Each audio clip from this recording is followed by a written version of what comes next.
Welcome to another episode talking about all things fitness and nutrition. I'm so excited to dive into this topic, like always, talking about nutrition and the impact on mental health.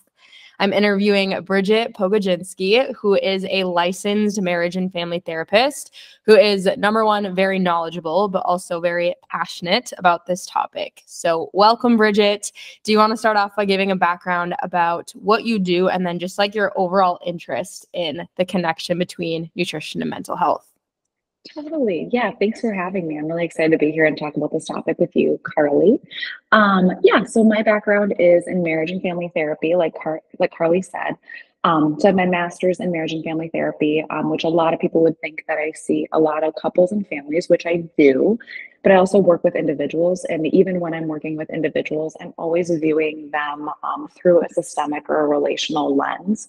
I'm really, with my training in marriage and family therapy, even when I'm meeting with an individual, we all come from families, we all have relationships in our lives. So that's always a lens that I view my clients through, whether I'm meeting with a family, a couple, or an individual. I typically work with teenagers all the way up into the elderly population. And I see a variety of mental health and relationship and kind of life adjustment concerns. And I'm really personally passionate about the connection between nutrition and lifestyle choices in our mental health. So it's something that's a budding interest of mine from a mental health perspective. It's something that's been a personal interest and passion of mine for a while. But I'm excited to dive more into the topic with you today, Carly. Love it. That's awesome. I always love when you can focus on something professionally, but then also be really passionate about it as well. I feel like that adds an entirely different level of insight. So excited, like always, to get your knowledge on this topic.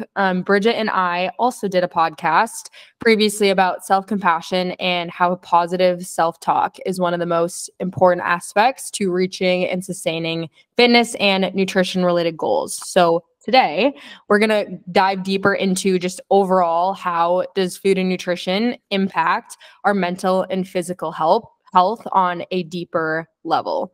So we'll get right into it. We're going to talk about how the relationship between these two, how they're connected. We'll get Bridget's insight on, again, common connections between nutrition and mental health with her experience and her clients.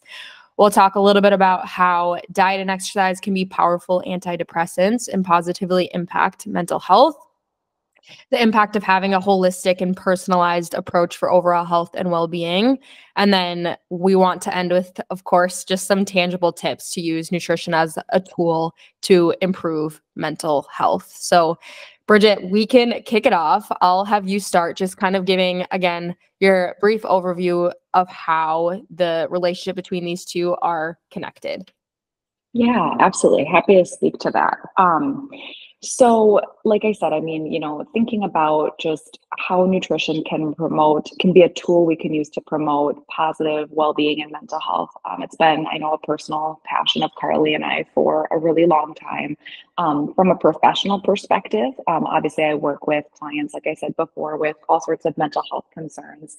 And as I talk today, I will speak from a professional stance, but I also will give kind of my personal interests in with what I'm sharing as well. And I'll also give the disclaimer that I am a licensed therapist, but I am not a doctor, a nurse practitioner, obviously not a dietitian or anyone who prescribes medications and things like that. So in terms of what I share, I'll share information, but I always refer out when I feel that something is outside of my scope from what I can talk with clients about in an informed way, because I think that clients can really benefit from a collaborative approach between therapists, dietitians, doctors, all sorts of medical professionals. So Carly and I will kind of talk more about that collaboration throughout our conversation today.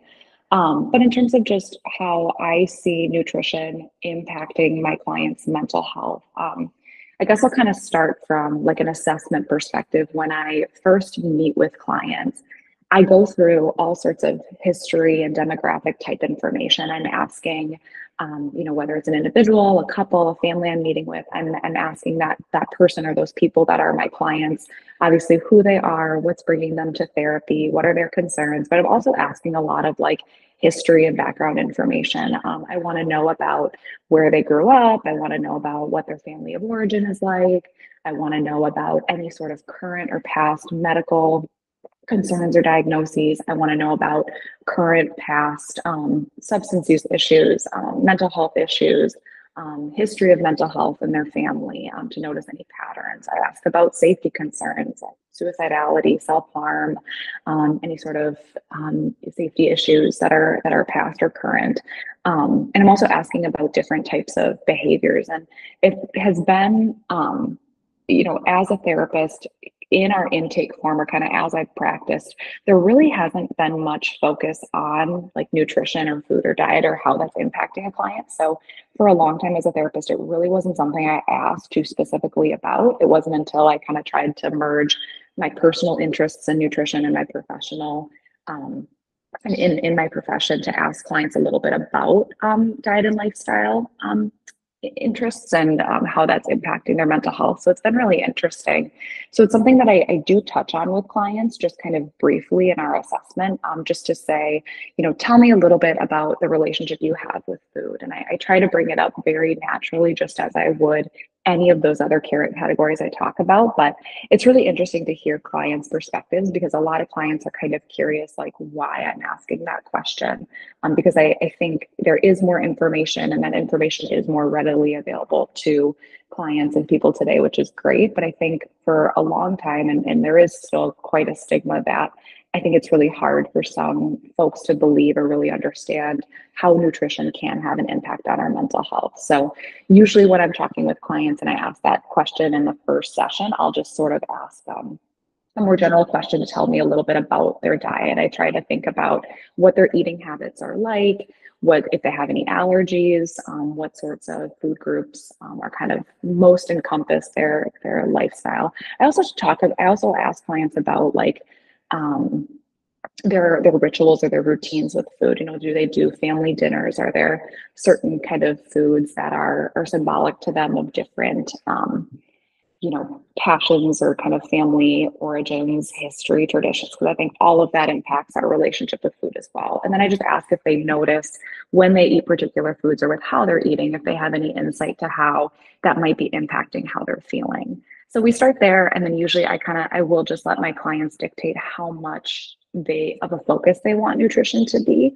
Obviously, if any sort of significant issues come up when we talk about food, such as eating disorders, things like that, I will obviously work with that client as much and as closely as I can. But as I said previously, I think clients can really benefit from a collaborative approach. So if I ever feel like something, like an eating disorder or like some type of unhealthy relationship with food it is a significant concern for them, I'm very direct with my clients on how I can help them through that process. Usually by exploring how they're feeling, building mindfulness of what foods and what their relationship with food and how that impacts their mental health, help to validate their thoughts and feelings, create goals and plans for how they can overcome some of those tendencies or challenges, but always referring out to a dietitian, an eating disorder specialist, someone who can also be collaborative with them and create more of a concrete plan.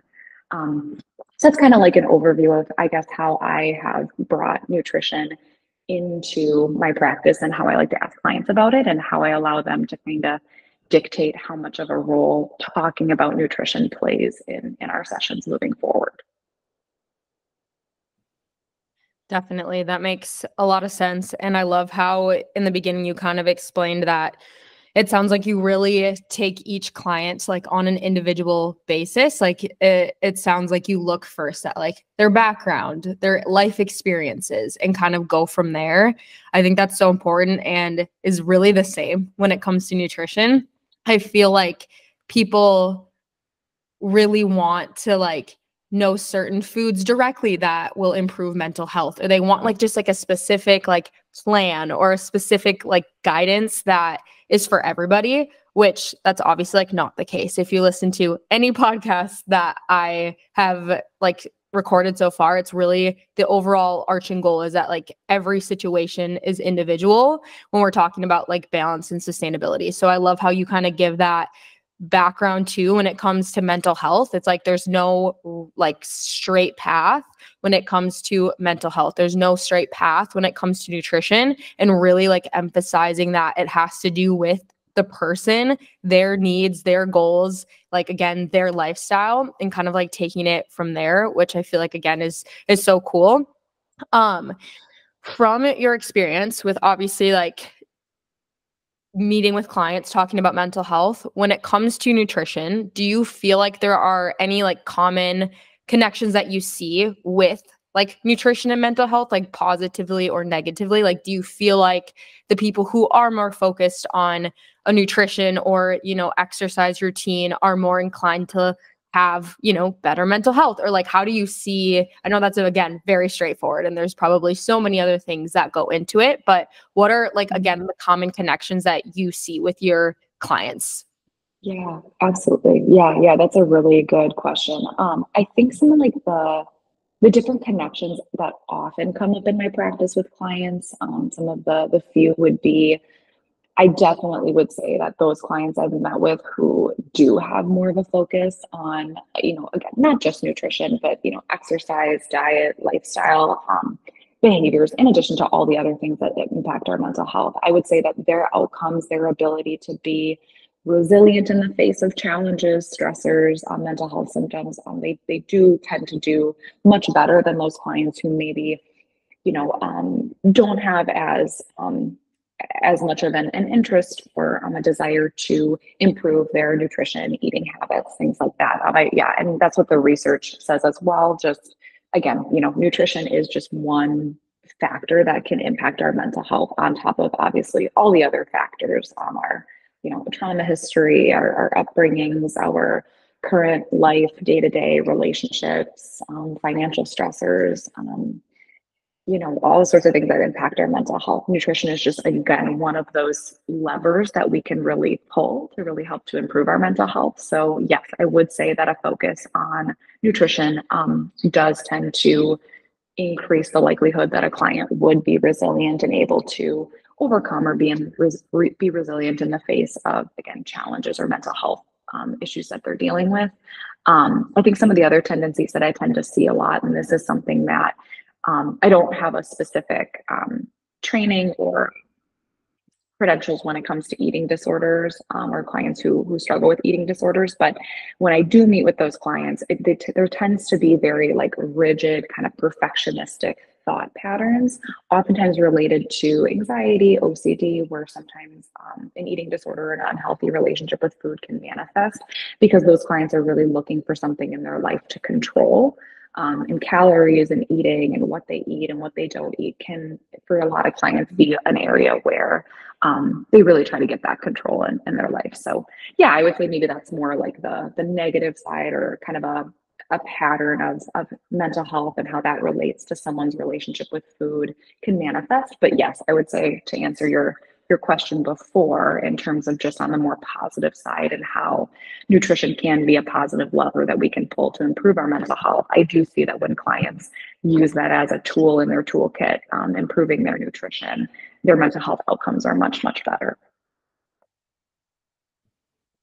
For sure, definitely. And I like how you said that sometimes it can be like on both ends where it's negatively affecting your health, in the sense that like if someone's really obsessive, or you know what I mean, paying like Mhm. so much attention to their diet, that can negatively affect mental health. Or on the other hand, it also could be, you know, not like paying enough attention, getting enough nutrients, etc. Like it really Mhm. goes to show that like both ends of the spectrum, like both extremes can impact in a different way, but like definitely impact mental health. And so I think, I know for nutrition, like the key is to really find that healthy balance between the two of, obviously, yes, like in a perfect world, you're eating, you know, all the vegetables, getting all the nutrients that you need to like support yourself, but you're also doing it in a way that like you're living your life, and it's not like the main focus. You're not waking up every day, like you said, obsessing about calorie counting or obsessing about things. It's like you feel good, but also again, like it's sustainable and balanced. You don't feel extreme. And I think again, that healthy balance, it looks different for every person. It depends on your own individual needs, your lifestyle, what you like so many things go into it. So it's cool how it's kind of like, the same for like mental health as well. Um, if you find, like, say you're meeting with a client, I guess my question for you is, how do you guide people through that? Like, if you find someone who is really struggling with their mental health, say it's depression, anxiety, and you kind of notice that, they may be neglecting like nutrition or exercise, how do you work with them, I guess, in like a compassionate way to kind of meet them where they're at, but then like, encourage that? Like, what does that look like from a therapist's perspective? I know for nutrition, if, somebody is struggling and they've been like having certain patterns for years, I know like from my end, it's not compassionate to expect someone to like go 0 to 100 and just like hand them a meal plan and expect them to follow it. It's like really, it takes time and like small steps to implement certain things that fits again with their lifestyle. So what does that look like for you of kind of like walking them through those like mental health struggles of like where nutrition and exercise comes into that? Yeah, absolutely. Yeah. And you hit the nail on the head in saying that, like, I think a lot of just people in general, myself included, really, can really struggle with an all or nothing approach with a lot of different things in life. And I think nutrition and exercise is just another one of those things that I think clients or people just really, struggle with. I mean, we think we have to be like all in, or we have to be perfect, or nothing. It's not worth it, or we're not doing enough. So I totally agree. I think that, when I bring up topics of lifestyle choices like nutrition and exercise with my clients, I will just, invite them to think about it. I'll offer that idea, or I'll say, I'll try to identify with them, hey, we've been meeting for some time.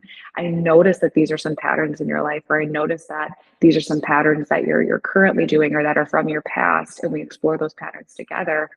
And I will often, ask their permission and say, if they allow me to offer a recommendation, to say, I wonder how nutrition, or I wonder how exercise could be impacting your mental health. What do you think about that? And just kind of invite them to think about that and to dive into it a little bit deeper, or not. If it's something that a client doesn't want to focus on, obviously I totally leave that in their court, and I respect that. And we focus on other areas of their life that they do want to improve on. I have a lot of clients I work with, not just with nutrition and exercise, but there are certain things that come up in our sessions, and I'll share, my perspective of, I think that's something that we should look more into, or something we should explore.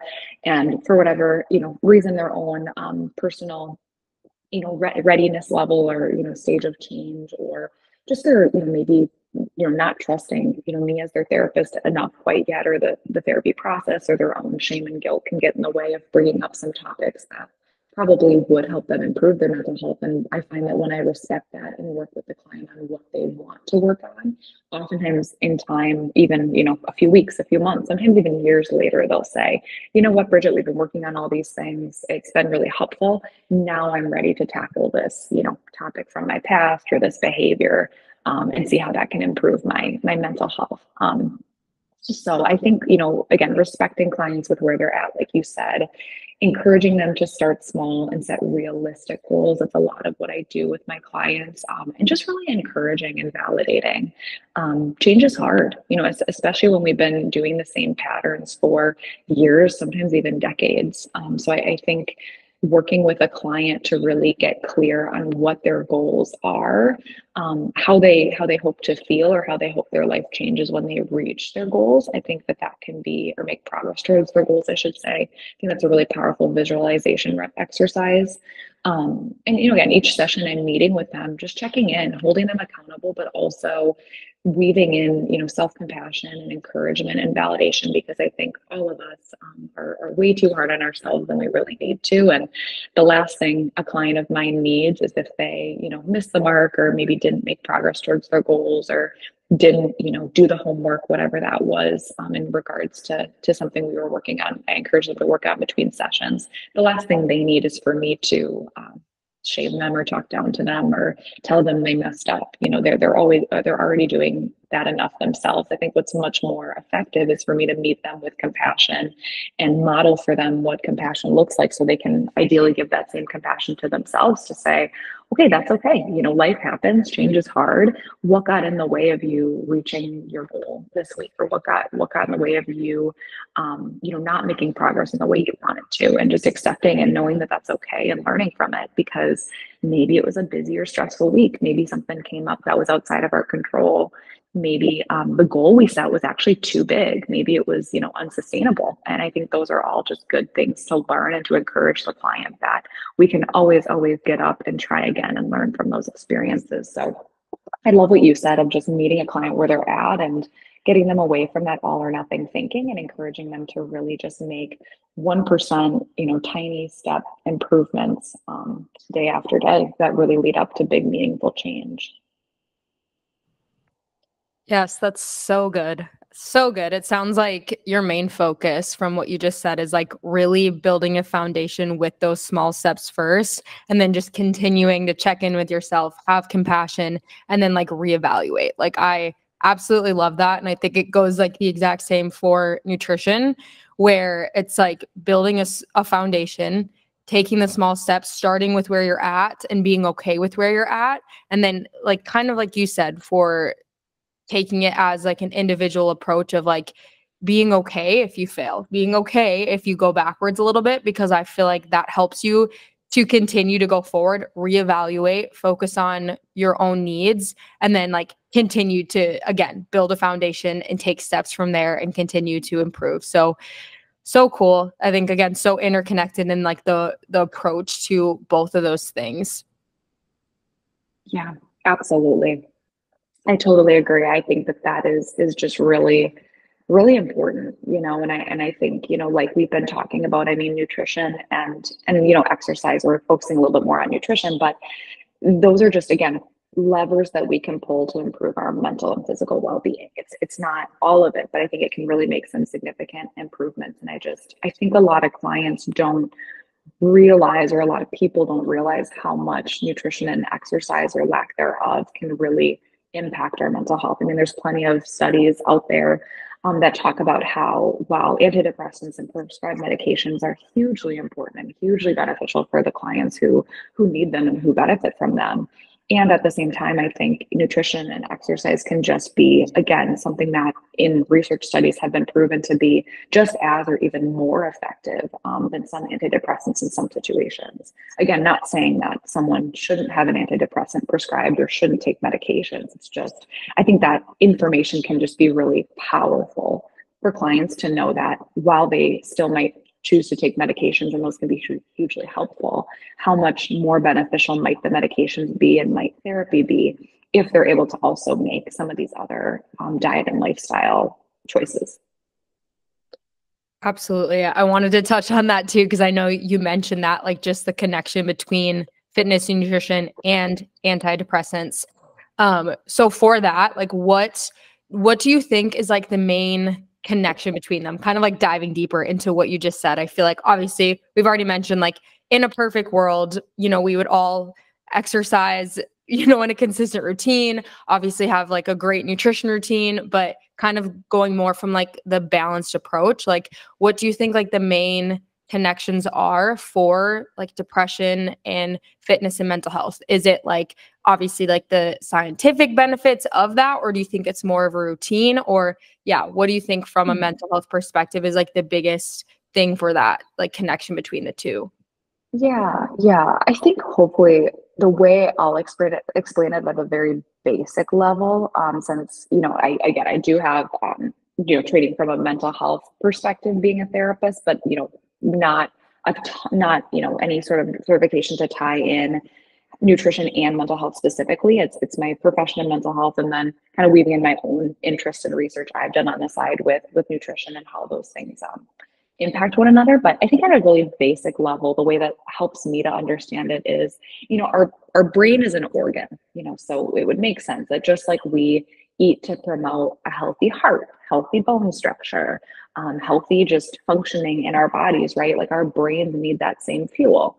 And if they're not getting, and again, all the, healthy whole foods that we talk about that are hugely beneficial for physical health and well-being, it's the same for mental health. Our brains just need, just like every other organ, every other part of our body, they need optimal fuel to function at their best. And when our brains are not getting that fuel, just like if our hearts or our bone structure or any other organs in our body are not getting optimal fuel, they're not going to function optimally. So, again, not at all saying that nutrition is the only thing that impacts our mental health. It's just, again, a aspect that I think we can pay attention to.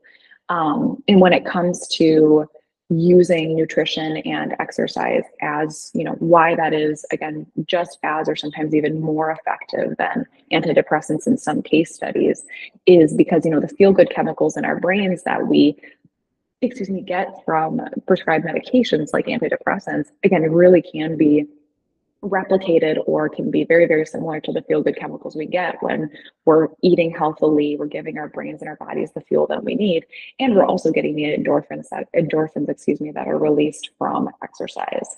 So yeah, I think that's just kind of like kind of a more scientific, yes, but also kind of basic approach to it. And when I did kind of my own research and from what I've seen in my own clients, I feel that just makes sense that, again, prescribed medications like antidepressants are great and can be life-saving. I think if we're able to use those to the best of their ability, but also just give our brains and our bodies the fuel they need, both from exercise and nutrition and just healthy lifestyle choices, again, it can just help those medications be even more effective, or perhaps clients may feel so much better and then don't need to take the medication route, although that's very helpful. Would you choose to take that route as well? Definitely. Absolutely. Absolutely. It sounds like just everything you're saying is really beneficial to have like a holistic and personalized approach for meeting people where they're at, starting small, continuing to building a foundation, obviously implementing those things when people are able to, and then continuing to evaluate. What would you say, like overall, what would you say like the benefits are of having that holistic and personalized approach for overall health and well-being with nutrition? Yeah, I think that I think it just helps a client feel really empowered to have their own personalized plan and goals when it comes to fitness and nutrition, and how those things can be really optimized to help them live their most mentally and physically well life. And I think, again, kind of to reiterate just some things that we've already talked about, is I just think, again, it's a really powerful lever that we can pull to optimize our mental and physical health. And it's something that all of us can do. I mean, we all have to eat, we all have to go grocery shopping, we all have to, move throughout the day. And I think clients can feel really empowered that this is something that they have so much control over, to really help them feel physically and mentally their best. But what I think clients can also really benefit from weaving in the mental health side of things, of just learning to be really self-compassionate with themselves, learning to accept and move forward from challenges or setbacks. Having a therapist working with them, or a dietitian who can just be really self-compassionate and be really realistic with them to set goals to help them not feel like they have to make, 100% total 180 changes overnight, but instead can really work with them and encourage them that it really is the realistic goals, the 1% improvements, the step-by-step approach that is really effective. So yeah, that's what I would say. Definitely. That makes a lot of sense. I think it's like prioritizing mental health on one hand, nutrition on the other, and then again finding that middle ground, whatever that looks like for each person and each client. Kind of bringing that all together, you gave just really good insight and just an overview of the connection between the two, really touching on the mental health side of things. What would you say are some like tangible tips? So obviously for anyone listening, if they're really trying to focus on connecting the two, really focusing both again on their mental health, but their physical health as well, what would you say are some good tangible tips to start implementing this from like a mental health perspective, like going forward, that they can do again, like on a day-to-day basis?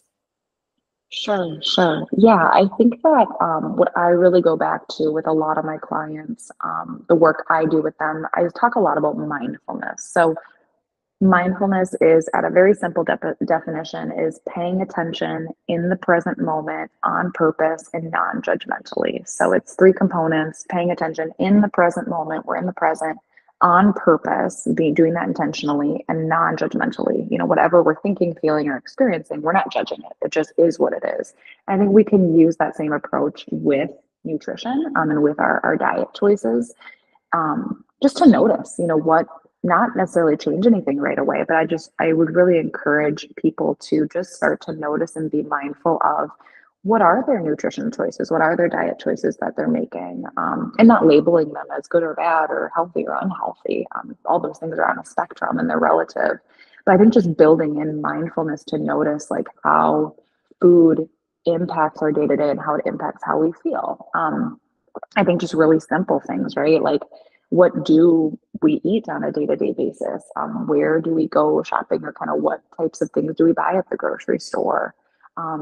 Do we make meals kind of alone, or do we make them with family, or do we eat alone, or do we eat with family, friends, or coworkers? Do we tend to find ourselves eating more or different types of food when we're feeling stressed or overwhelmed? Are we using foods as a coping mechanism? So I think mindfulness of those patterns is just really where it starts. I think, being able to, I think journaling about that is really helpful. Obviously, talking to a therapist, talking to a dietitian, or even just if, those professional resources aren't in your realm of options right now, even just finding a friend or a family member or a partner or someone whom you can just talk to and have some accountability with. And then I think breaking it down into maybe like SMART goals or those realistic steps to try to think about on your own or with a professional how to make improvements and how to tangibly kind of take those steps towards change. I think practicing self-compassion again with yourself as you make those changes, and to bring ourselves back from all or nothing thinking and instead to have a more balanced approach. And I think, again, using mindfulness when it comes to just eating itself as well. I encourage a lot of mindful eating as just an exercise a lot of my clients can do, where they'll grab oftentimes like a piece of fruit, but you can do it with anything. And I just really encourage my client to just really take their time as they're eating, just to really notice what that feels like. I think so many of us just, we quick eat our lunch at our desks or in between kind of work hours. We are running to the drive-through or eating a snack real quick. And so many of us are eating on the go or when we're feeling stressed out. We're not really taking the time to really notice, like, what are we eating? What does it feel like? What's it like to chew? What does it feel like in our mouths? And then also like paying attention to our satiety levels, like when are we full, when are we satisfied? So I think that's just another little exercise that I like to do with clients, sometimes in session too, where I'll just, again, have some fruit or encourage them to bring something, and we just, they chew on it and they just really pay attention to how they're feeling.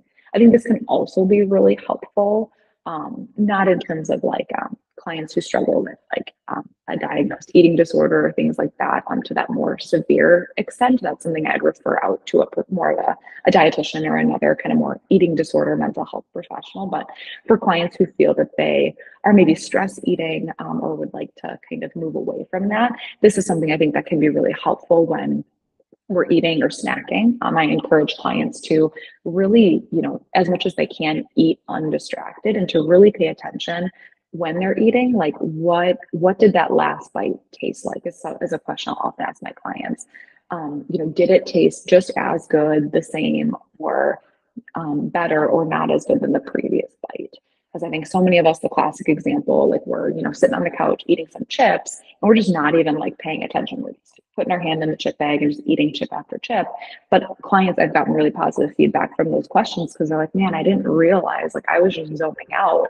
And when I really practiced mindfulness and tuned into how I was feeling, I realized that last chip I had, it actually didn't taste as good as the first one. And it helped me be a little bit more able to put the chip bag away, because I was realizing I was satisfied. And we don't always check in and do that when we're distracted. So I think, kind of wrapping it up, I think just mindfulness in some of those ways can be helpful. I think keeping accountable with our goal setting with a professional or with a friend or a family member can be really useful. And I think always, always, always self-compassion in the process. So those would be some of my tangible takeaways. Awesome. No, thank you for those. Those are so good. And I love how mindfulness and those tips that you talked about are all tips that can like help people further learn more about themselves and their own needs. I think it's so cool. I feel like we all just are taught to just rush through everything, including like eating and, you know what I mean, checking in with Mhm. ourselves. So I think those are such great tips to number one, like getting curious and learning more about like your specific patterns or each, you know, individual specific patterns on like why they do things, like how they're feeling. I really feel like that's the start before even like implementing from a nutrition side of things, like understanding yourself and what you need. I feel like that's kind of like the start, like from as a dietitian, like working with someone to implement goals, like that would be the start, like getting the mental health side of things down, really doing like the inner reflection on what you need, what, you know, what your goals are, what's happened in the past, what hasn't, getting a great understanding from there first, and then like implementing things to go forward. I feel like kind of talking about nutrition tips, like after that, I would say like that's the number one, like making sure that people are really in tune again with their mental health and what they need, which for my end, that would be like me referring to a therapist, you know, and really having people like feel supported there. I know there are so many different like coping mechanisms with food that can be like negative or positive that have to do with mental health. So I think that's kind of my first like tip is if it's really a more of like a mental health struggle, it's like referring to a therapist, focusing on that work. And then when people really understand, you know, maybe some of their triggers or they just have a good understanding of like what they need, I feel like that's when I would start like implementing tips. And specifically for me from a nutrition perspective, I think going off of that, the number one tip is avoiding comparison. I've said it a million times. I'll say it a million more because it's so important. I think there's so much outside noise of what other people need, and it's really hard sometimes for people to like focus on themselves. I think it can be also like almost anxiety provoking with how many fad diets or different exercise, like there's just so much out there that like causes people a lot of fear that they need to follow that, or they, you know, they see their friend or family member doing something and they like feel inclined to have to do that instead of like focusing on what they need. And so I think for again for nutrition, that's the number one thing. Avoiding comparison, close out all of the outside noise. Like, I do not care what anybody else is doing. If something does not work for you, like, you do not need to do it. There are so many other um, nutrition approaches out there that can work for you. It's the opposite of one size fits all. And so, really, again, having that relationship with yourself to be able to listen to your own needs. So I would say for nutrition, that's number one.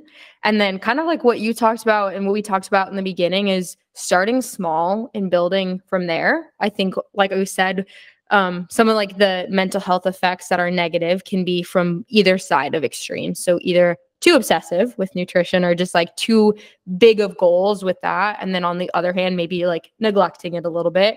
So starting small with whatever that looks like and like being okay with that. So whether that means you implement 10 minutes a week for exercise, if you're someone who hasn't exercised in a while, that's okay. Like start small, get used to those 10 minutes, feel good about it, and then like in a compassionate, consistent way, continue to increase. And I think, again, I've talked about this before, but just really being able to continue to build a foundation and increase from there, but you're stable compared to going from zero, not exercising or, you know, paying attention to nutrition, trying to implement something overnight and then having that crash back down to zero. It's like, you know, slow and steady, continuing to build. And then over time, looking at those changes are far more effective than having that like high and crash every time. Mhm. And Absolutely. then, yes. And then I would say the last thing really is to, again, focus on goals that support your lifestyle with what you need and just having patience. And so, again, if you tried things in the past that you know don't work or you know you have a really busy lifestyle, like plan for that ahead and set yourself up for success. If you know that you're somebody that, you know, hates cutting out carbs, like don't do that, you know, focus on other things. If you're someone who hates counting calories, like focus on other things, like, get a coach, like find somebody to help you implement in the ways that can work for you. If you hate working out early in the morning, like plan on your lunch break or like after work, just like really set yourself up for success again to fit your lifestyle, something that can be sustainable. And then last, having the patience to give yourself permission to not be perfect and to have time to like mess up a little bit. Know that everyone, I don't care who you are, everyone's going to have days where like you don't feel off, or you feel off when it comes to nutrition. You don't, follow through with your workouts. You don't follow through with like your nutrition plan or whatever. And like, that's okay. And that's normal. So just like giving yourself compassion through those days and continuing to fine tune your routine to make it best fit, again, your needs. And again, seeing the changes over time while doing it that way, I feel like are so impactful. It might take a little bit longer than those quick fixes, but you're making like permanent shifts in your life. So that's what I would say for nutrition. That's awesome. I think those are such tangible tips. I couldn't agree more. Those are so helpful. Awesome. Again, love the connection between nutrition and mental health. So cool how the body and mind is so interconnected in so many ways. Bridget, do you have anything else that you really want to like touch on this topic, or just give us like a brief overview of like the main tips that we talked about? Anything else on your end? Yeah, totally. I mean, yeah, I think just to kind of summarize what we talked about, main takeaways for me, or that I would want people to take away from this podcast, would just again be that there is an undeniable connection between the foods we eat, the way we move our bodies, and how we feel physically, mentally, emotionally. It's all interconnected. Our bodies are so amazing and are meant to be resilient and to function so well. And I think we can just do really well to give our brains and our bodies the fuel that they need through nutrition and through movement that our bodies are really craving. And yeah, I think just some of the tips that we talked about, I hope people can walk away with some really tangible ideas. I think working with a therapist and a dietitian is great, collaboratively, and also there's hopefully some tangible tips that people can take home with them too, from a mindfulness perspective, from a goal setting perspective, avoiding comparison, being able to be compassionate with ourselves as we make changes. I think all of that will hopefully help make changes in this area to be so sustainable. For sure. Love it. Well, thank you so much, Bridget. Like I said before, you're so good at what you do. You're so passionate about this topic, and I know you impact so many people, all of your clients. And so thank you so much for sharing your insights and expertise. And thank you so much for everybody who listened, and we will see you in the next episode. Thank you. Take care. On the topic of sustainable fitness and nutrition, if you're looking to switch up your workout routine, making it simple but effective, you can click the link in my bio for my home workout program covering all muscle groups.